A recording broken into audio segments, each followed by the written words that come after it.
আসসালামু আলাইকুম।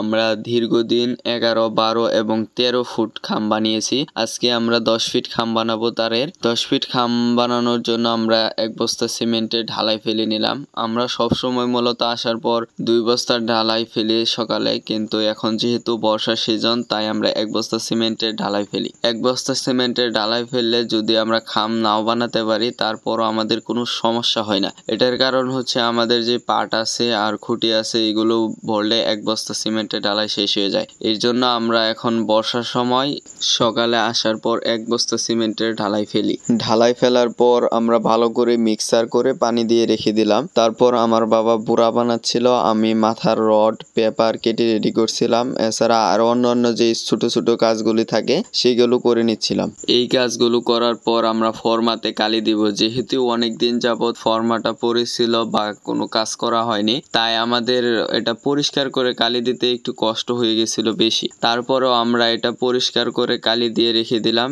কালি দেওয়ার পর আমরা ফর্মাগুলো ফিটিং করে পেপার বিছিয়ে নিলাম। পেপার বিছানোর পর ভিতরে জাল দিয়ে মাথার রড দিয়ে দিলাম। মাথার রড দেওয়ার পর দুইজনে মিলে ফর্মা দুইটা ভরলাম।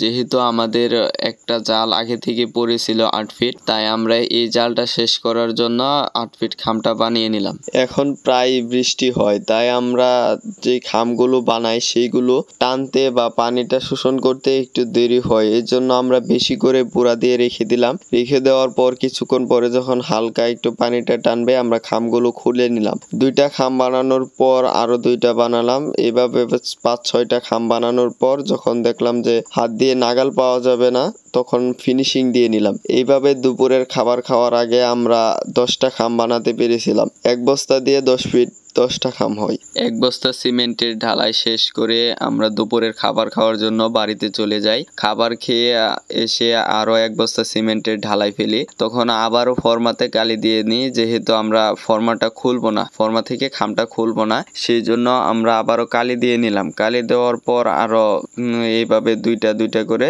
10টা খাম বানিয়ে নিতে পারছি। আজকে সারাদিনে মোট 20টা খাম বানাতে পারছি। যদিও এই খামটা আর একটু বেশি বানানোর কথা ছিল, কিন্তু বৃষ্টি হয় মাঝে মধ্যে, এর কারণে খাম টানে কম, এই জন্য আমরা খাম বেশি বানাতে পারিনি। সো ভিডিওটা ভালো লাগলে লাইক, কমেন্ট, শেয়ার এবং সাবস্ক্রাইব করে দিন। আসসালামু আলাইকুম ওয়া রাহমাতুল্লাহ।